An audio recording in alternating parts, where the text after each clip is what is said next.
बिस्मिल्लाहिर्रहमानिर्रहीम। अस्सलाम वालेकुम डियर स्टूडेंट्स आज हम मश्क की मुख्तसर सवालात करेंगे चैप्टर नंबर 7 इलेक्ट्रोकेमिस्ट्री के।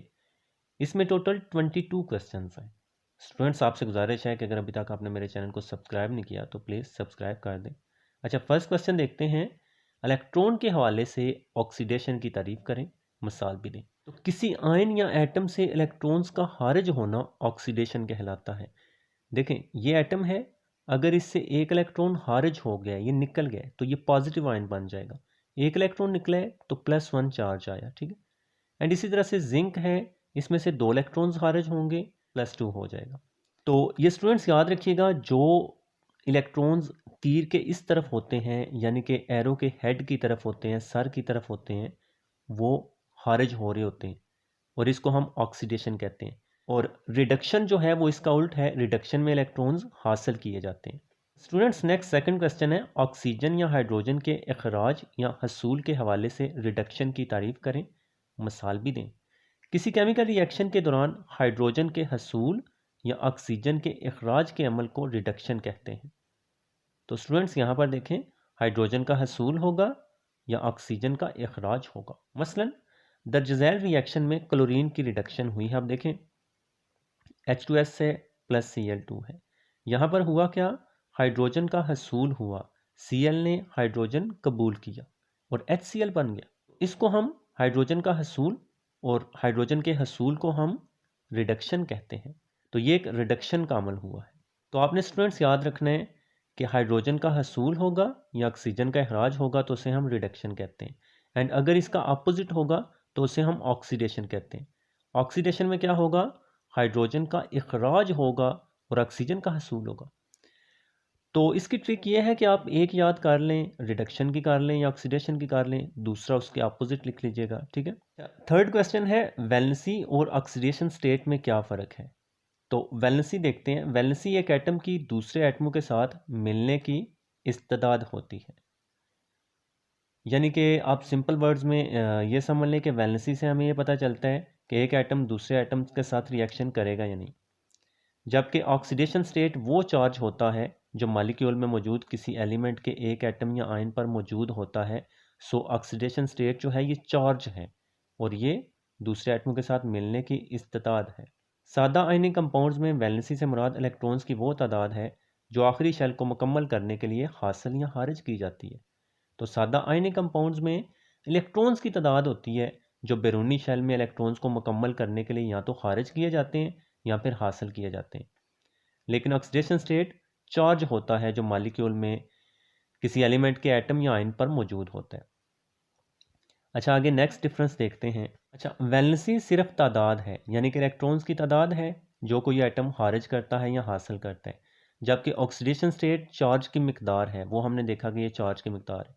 तो ये फ़र्क, मसलन हाइड्रोजन की वैलेंसी 1 है, ठीक है। तो 1 है यानी कि हाइड्रोजन जो है वो एक इलेक्ट्रॉन खारिज करता है। इसकी ऑक्सीडेशन स्टेट की जो मिसाल है वो हाइड्रोजन की ऑक्सीडेशन स्टेट +1 है। तो ये चार्ज है ना, तो ये +1 है और वो सिर्फ तादाद है, ठीक है।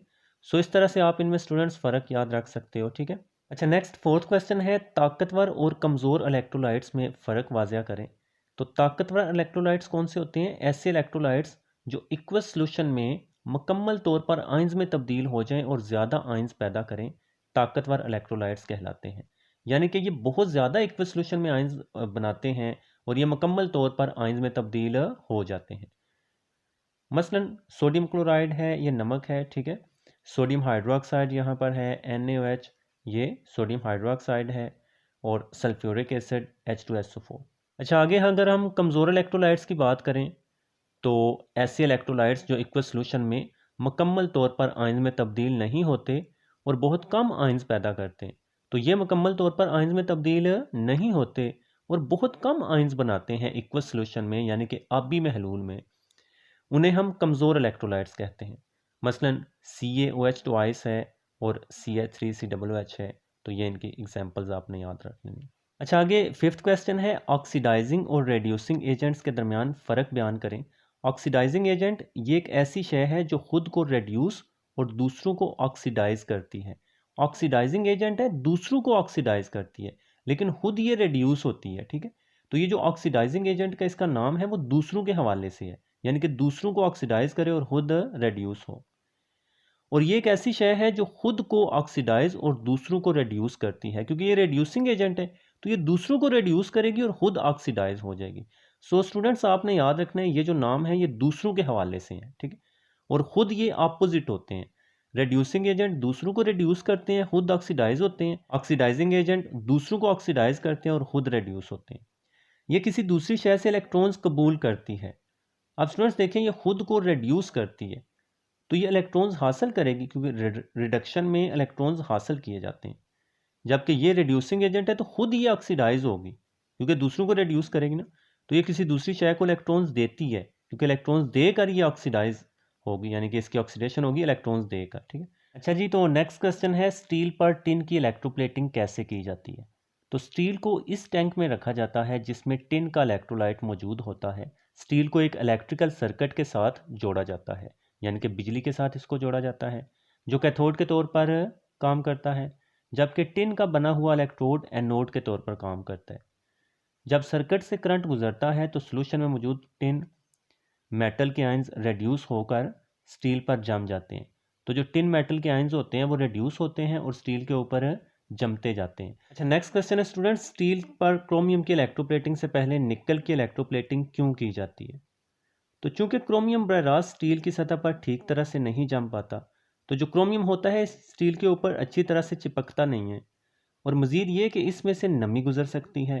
तो अगर हम ऐसा करेंगे कि स्टील पर क्रोमियम की इलेक्ट्रोप्लेटिंग कर दें, तो उसमें से नमी गुजर जाएगी, जिससे जंग लग जाएगा और मेटल उतर जाएगी।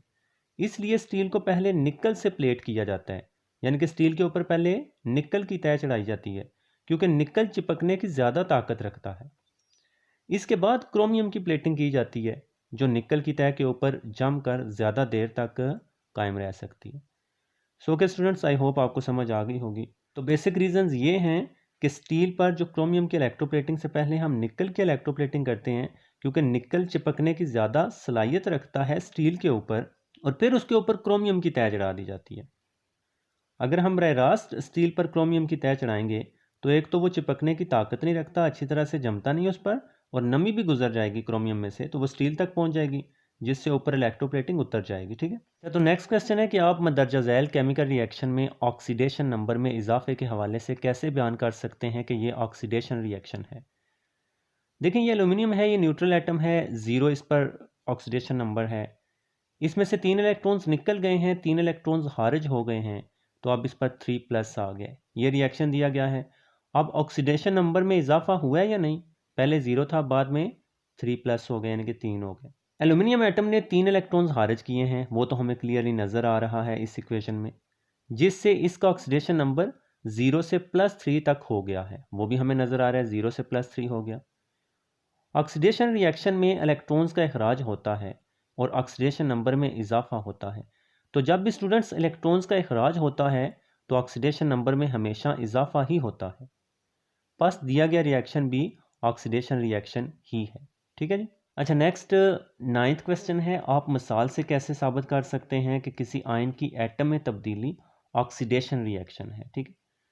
तो नेगेटिव आयन यानी कि जो एनाइंस होते हैं, ये इलेक्ट्रॉन्स को खारिज करके न्यूट्रल एटम में तब्दील हो जाता है।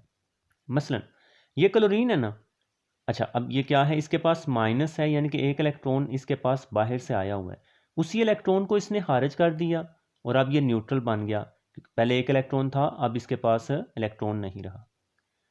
इसी तरह से ऑक्सीजन का आयन है O2 नेगेटिव, इसके पास 2 इलेक्ट्रॉन्स बाहर से आए हुए हैं, तो ये 2 इलेक्ट्रॉन्स को खारिज कर देगा और न्यूट्रल हो जाएगा।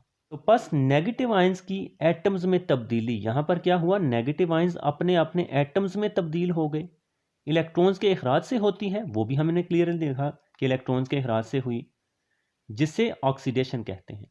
तो इस तरह से हमने मिसालों से साबित कर दिया कि जो नेगेटिव आयंस हैं उनमें से जब इलेक्ट्रॉन्स का अखराज होगा तो वो न्यूट्रल एटम में तब्दील होंगे अपने न्यूट्रल एटम में, और ये ऑक्सीडेशन के जरिए होगा।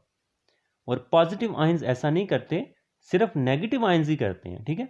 अच्छा, तो स्टूडेंट्स नेक्स्ट 10th क्वेश्चन है, गैल्वानिक सेल में एनोड नेगेटिव चार्ज लेकिन इलेक्ट्रोलिटिक सेल में पॉजिटिव चार्ज क्यों रखता है, वजाहत करें। तो गैल्वानिक सेल में एनोड पर नेगेटिव चार्ज होता है क्योंकि यहाँ मेटल मसलन जिंक है की ऑक्सीडेशन होती है और ये 2 इलेक्ट्रॉन्स एनोड को देती है। तो जिंक जो है ये 2 इलेक्ट्रॉन्स खारिज कर देती है और Zn2 पॉजिटिव यानी कि अपना कैटाइन बनाती है। इन इलेक्ट्रॉन्स की वजह से एनोड पर नेगेटिव चार्ज होता है क्योंकि ये 2 इलेक्ट्रॉन्स इसने दे दिए। इलेक्ट्रोलाइटिक सेल में एनोड पर पॉजिटिव चार्ज होता है क्योंकि ये बैटरी के पॉजिटिव टर्मिनल के साथ जुड़ा होता है। तो ये तो इलेक्ट्रोलाइटिक सेल है। इलेक्ट्रोलाइटिक सेल में एनोड को हम बैटरी के पॉजिटिव टर्मिनल के साथ जोड़ते हैं, इस वजह से उस पर पॉजिटिव चार्ज होता है। लेकिन गैल्वानिक सेल में जो जिंक इलेक्ट्रोड होता है ये 2 इलेक्ट्रॉन्स खारिज करता है। तो इन 2 इलेक्ट्रॉन्स की वजह से ये 2 इलेक्ट्रॉन्स एनोड के पास जाते हैं और एनोड पर नेगेटिव चार्ज हो जाता है। ठीक है, तो गैल्वानिक सेल में इस वजह से एनोड पर नेगेटिव चार्ज होता है क्योंकि जिंक 2 इलेक्ट्रॉन्स खारिज करती है। इलेक्ट्रोलाइटिक सेल में पॉजिटिव होता है क्योंकि वो बैटरी के पॉजिटिव टर्मिनल के साथ जुड़ा हुआ होता है। अच्छा, नेक्स्ट 11वां क्वेश्चन है, डैनियल सेल के अंदर जिंक इलेक्ट्रोड से इलेक्ट्रॉन किस तरफ जाते हैं? तो जिंक इलेक्ट्रोड पर ऑक्सीडेशन होती है और 2 इलेक्ट्रॉन्स खारिज होते हैं। तो जिंक इलेक्ट्रोड पर 2 इलेक्ट्रॉन जिंक खारिज कर देता है और Zn2 पॉजिटिव बन जाता है। तो ये ऑक्सीडेशन ही होती है ना, जो इलेक्ट्रॉन्स को खारिज किया जाता है उसे हम ऑक्सीडेशन कहते हैं। तो यहाँ पर स्टूडेंट्स आप देख सकते हो, ठीक है, ये जिंक का इलेक्ट्रोड है, डैनियल सेल है ये। इसमें जिंक ने 2 इलेक्ट्रॉन्स खारिज कर दिए, ठीक है, और ख़ुद ये Zn2 पॉजिटिव बन गया। आगे ये इलेक्ट्रॉन्स एक बैरूनी सर्किट के ज़रिए कॉपर के कैथोड की तरफ जाते हैं जहाँ पर रिडक्शन होती है। तो कॉपर का कैथोड होगा, वहाँ पर Cu2 पॉजिटिव आयन होंगे, ये 2 इलेक्ट्रॉन्स ये कबूल कर लेंगे। तो इसी को हम रिडक्शन कहते हैं ना, जब इलेक्ट्रॉन्स हासिल किए जाते हैं तो उसको हम रिडक्शन कहते हैं। तो वो कॉपर न्यूट्रल एटम्स बन जाएंगे, ठीक है। सो जैसा कि स्टूडेंट्स देख सकते हैं, ये जो 2 इलेक्ट्रॉन्स हैं ये बैरूनी सर्किट के ज़रिए जाएंगे एंड कैथोड की तरफ आएंगे, कॉपर के कैथोड की तरफ। यहाँ पर Cu2 पॉजिटिव पहले से मौजूद होंगे, वो 2 इलेक्ट्रॉन्स कबूल करके कॉपर न्यूट्रल हो जाएगा, ठीक है। तो ये स्टूडेंट्स आपको पता चल गया कि डैनियल सेल के अंदर जिंक इलेक्ट्रोड से इलेक्ट्रॉन किस तरफ जाते हैं, बैरूनी सर्किट से कैथोड की तरफ जाते हैं जो कि कॉपर का बना होता है और वहां पर जाकर रिडक्शन हो जाती है, ठीक है, बैरूनी सर्किट के जरिए।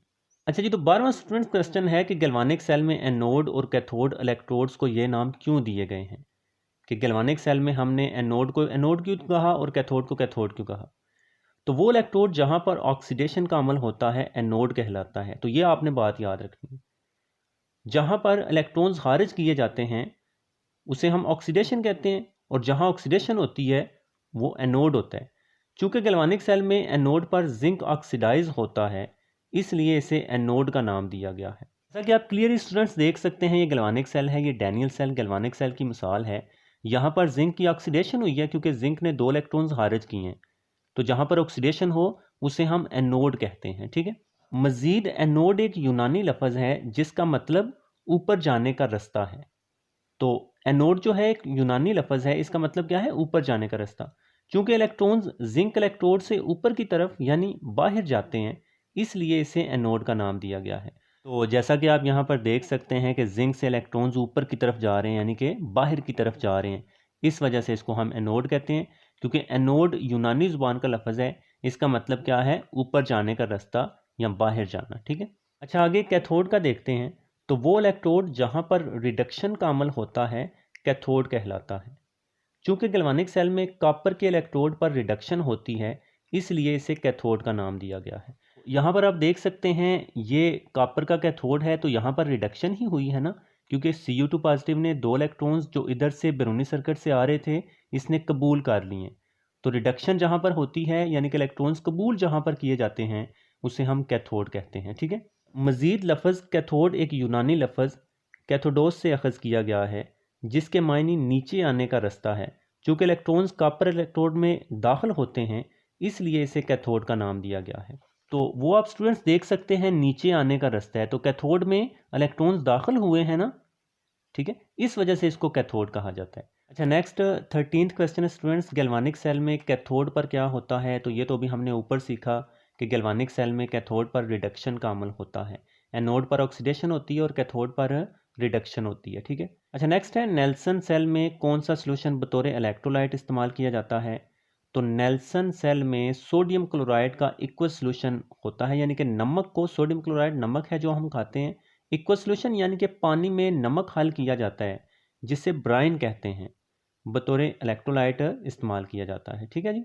तो ब्राइन, ये आप स्टूडेंट समझ रहे हो ना, पानी में नमक बेशुमार हल कर दें तो वो ब्राइन बन जाता है। तो यही नेल्सन सेल में बतौर इलेक्ट्रोलाइट इस्तेमाल होता है। अच्छा, नेक्स्ट है नेल्सन सेल में कौन से बाई प्रोडक्ट्स बनते हैं। तो नेल्सन सेल में हाइड्रोजन गैस और क्लोरीन गैस बतौर बाई प्रोडक्ट्स बनती हैं।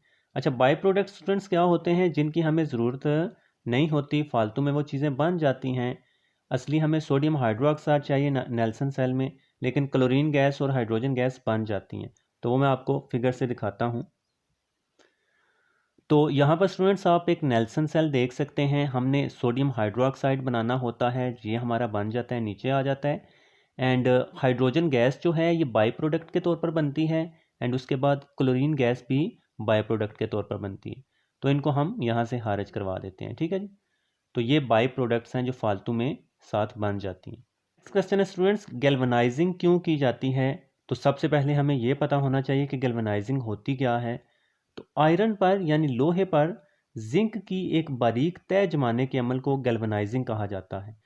तो लोहे के ऊपर या आयरन के ऊपर हम जिंक की बारीक सी तय जमा देते हैं, इसे गैल्वेनाइजिंग कहते हैं। ये जिंक की तय आयरन को क्रूड होने यानी जंग लगने से बचाती है। तो लोहे के ऊपर जिंक की तय हो जाएगी तो लोहे पर नमी या हवा रिएक्शन नहीं करेगी, इस वजह से उसको जंग नहीं लगेगा। तो क्रूड होने से बचाने के लिए यानी कि जंग लगने से बचाने के लिए हम गैल्वेनाइजिंग करते हैं, यानी कि आयरन पर जिंक की तय चढ़ाते हैं। ठीक है। अच्छा, अगला क्वेश्चन भी इसी तरह है, आयरन की जाली को अक्सर रंग क्यों किया जाता है। तो हम पेंट क्यों करते हैं, ताकि जंग ना लगे, क्योंकि ऊपर बारीक सी तय चढ़ा देते हैं ना पेंट की, तो अंदर फिर नमी और हवा नहीं जाएगी, यानी कि लोहे के साथ वो रिएक्शन नहीं होगा, तो लोहा हमारा अंदर महफूज रहेगा। तो आयरन की सतह पर रंग करने से इसको जंग से महफूज रखा जा सकता है। ये आयरन को तोड़ फोड़ और जंग से बचाने के अलावा दीगर मौसमी असरात से भी महफूज रखता है। ठीक है जी। तो मौसमी असरात से आयरन अगर महफूज रहेगा तो वो कभी ख़राब नहीं होगा। और ये हम काम करते हैं उसके ऊपर पेंट करके, रंग करके। ठीक है। अच्छा, नेक्स्ट क्वेश्चन है, जंग लगने के अमल के लिए ऑक्सीजन क्यों ज़रूरी है। तो स्टूडेंट्स, ऑक्सीजन जो है ये हवा में है, इसी की वजह से जंग लगता है। तो हमने साबित करना है कि जंग के लिए ऑक्सीजन क्यों ज़रूरी है, वजह बतानी। तो जंग लगने के अमल के दौरान ज़्यादा ऑक्सीजन की कंसनट्रेशन वाला मकाम बतौर कैथोड काम करता है। तो कैथोड के तौर पर काम करेगा जहाँ पर ऑक्सीजन ज़्यादा होगी। तो आयरन, ऑक्सीजन और हाइड्रोजन आयंस मिलकर Fe+2 ये आयरन के आयंस बनाएंगे, प्लस वाटर बनेगा। यूँ बनने वाले Fe+2 आयंस पानी में फैल जाते हैं और ऑक्सीजन के साथ मिलकर Fe2O3.NH2O बनाते हैं, जिसे जंग कहते हैं। तो यही स्टूडेंट्स जंग का फार्मूला है। तो अब देखें, यही Fe+2 जो ऊपर बने थे, ऑक्सीजन उसमें यूज़ हुई थी, दोबारा फिर ऑक्सीजन यूज़ होगी, पानी होगा, ये जंग बन जाएगा और साथ में हाइड्रोजन आयंस जो हैं वो दोबारा हमें मिल जाएंगे। तो इसका मतलब क्या है स्टूडेंट्स, इन दोनों रिएक्शंस में देखें ऑक्सीजन जो है वो यूज़ हुई है। तो बस ऑक्सीजन के बगैर ये दोनों रिडॉक्स रिएक्शंस मुकम्मल नहीं हो सकते। तो दोनों रिडॉक्स रिएक्शंस हैं, इनको मुकम्मल करने के लिए ऑक्सीजन की ज़रूरत होती है। अगर ऑक्सीजन नहीं होगी तो लोहे को कभी जंग नहीं लगेगा और जंग नहीं लग सकता। ठीक है जी। तो इस वजह से स्टूडेंट्स, इन दोनों रिडॉक्स रिएक्शंस को मुकम्मल करने के लिए और जंग बनाने के लिए ऑक्सीजन बहुत ज़रूरी है। ऑक्सीजन के बगैर जंग नहीं लगेगा। ठीक है। अच्छा, नेक्स्ट 19वां क्वेश्चन है, क्रोमियम की इलेक्ट्रोप्लेटिंग में कौन सा साल्ट इलेक्ट्रोलाइट के तौर पर इस्तेमाल किया जाता है। तो क्रोमियम की इलेक्ट्रोप्लेटिंग में क्रोमियम सल्फेट का सलूशन इस्तेमाल किया जाता है। किसका? क्रोमियम सल्फेट का, क्योंकि हमने क्रोमियम की इलेक्ट्रोप्लेटिंग करनी है तो क्रोमियम सल्फेट का ही सलूशन होगा, जिसमें थोड़ा सा सल्फ्यूरिक एसिड होता है। और क्रोमियम सल्फेट के सलूशन में ये इक्वस सलूशन होगा। ठीक है। और उसमें सल्फ्यूरिक एसिड थोड़ा सा डाला होगा। नेक्स्ट क्वेश्चन है, क्रोमियम की इलेक्ट्रोप्लेटिंग के दौरान वाक़या होने वाला रिडॉक्स रिएक्शन लिखें। तो इलेक्ट्रोलाइट दर्ज झैल आयंस पैदा करता है। तो जो क्रोमियम सल्फेट है, पीछे हमने देखा ये इलेक्ट्रोलाइट था, ये पानी की मौजूदगी में Cr3 पॉजिटिव और SO4 2 नेगेटिव बनाएगा। ठीक है। तो एक ये वाला रिएक्शन होगा और इलेक्ट्रोड पर दर्ज झैल रिएक्शंस होते हैं। तो 4OH नेगेटिव है, ये वाटर बनाएगा, ऑक्सीजन और 4 इलेक्ट्रॉन्स खारिज कर देगा जो इसके पास होंगे। और जो Cr3 पॉजिटिव हैं, इसमें 3 इलेक्ट्रॉन्स की कमी है, तो ये 3 इलेक्ट्रॉन्स हासिल करके क्रोमियम न्यूट्रल एटम बन जाएगा कैथोड पर, ये एनोड पर होगा। ठीक है, सो ये स्टूडेंट्स आपने रिएक्शंस याद कर लेने हैं। ये क्रोमियम की इलेक्ट्रोप्लेटिंग के दौरान ये रिएक्शंस होते हैं, ये रिडॉक्स रिएक्शन है। ठीक है, सेकंड लास्ट क्वेश्चन है, सिल्वर की इलेक्ट्रोप्लेटिंग के दौरान Ag पॉजिटिव आयन कहाँ से आते हैं और कहाँ जमा होते हैं। तो सिल्वर की इलेक्ट्रोप्लेटिंग के दौरान एनोड जो सिल्वर का होता है पर ऑक्सीडेशन होती है। तो ये तो हमें पता है कि एनोड पर ऑक्सीडेशन होती है और Ag पॉजिटिव आयंस सिल्वर के इस एनोड से आते हैं। तो ये देखें, ये एनोड पर होती है। ठीक है, कि सिल्वर जो है ये एक इलेक्ट्रॉन खारिज कर देता है, तो ये ऑक्सीडेशन हुई और Ag पॉजिटिव बन गए, और ये कहाँ बने, एनोड पर, क्योंकि एनोड पर ऑक्सीडेशन होती है। ठीक है, ये Ag पॉजिटिव आयंस कैथोड की तरफ आते हैं, क्योंकि कैथोड पर मनफी चार्ज होता है ना, तो Ag पॉजिटिव कैथोड यानी कि मनफी की तरफ जाएंगे, पॉजिटिव और नेगेटिव कशिश करते हैं और इलेक्ट्रॉन्स हासिल करके रेड्यूस हो जाते हैं, जिससे ये कैथोड पर जम जाते हैं। तो यहाँ देखें, कैथोड पर ये होगा कि इलेक्ट्रॉन हासिल करेगा ये Ag पॉजिटिव, वहाँ पर उसने दिया था एनोड पर, और कैथोड पर हासिल करेगा और न्यूट्रल एटम बन जाएंगे और ये कैथोड पर जमते जाएंगे। ठीक है, तो स्टूडेंट्स आपने याद रखना है कि सिल्वर की इलेक्ट्रोप्लेटिंग के दौरान Ag पॉजिटिव आयन एनोड से आते हैं कैथोड की तरफ, एनोड पर ऑक्सीडेशन होती है और कैथोड पर रिडक्शन होती है। ठीक है, अच्छा नेक्स्ट लास्ट क्वेश्चन है स्टूडेंट्स, क्रोमियम की इलेक्ट्रोप्लेटिंग के दौरान इस्तेमाल होने वाला इलेक्ट्रोड कैसा होता है। तो जिस चीज़ पर इलेक्ट्रोप्लेटिंग करनी हो उसे कैथोड बनाया जाता है, जबकि एनोड एंटीमोनेल लेड से बनाया जाता है। सो ओके स्टूडेंट्स, आपने याद रख लेना कि जिस चीज़ पर हमने इलेक्ट्रोप्लेटिंग करनी है उसे हम कैथोड बनाते हैं, और जो एनोड होता है वो एंटीमोनेल लेड से बनाया जाता है। ओके स्टूडेंट्स, आई होप आपको समझ आ गई होगी। मिलते हैं आपसे नेक्स्ट वीडियो में, तब तक के लिए अपना बहुत ज़्यादा ख्याल रखिएगा और दुआ में याद रखिएगा, और प्लीज़ स्टूडेंट्स चैनल को लाइक और सब्सक्राइब कर लें।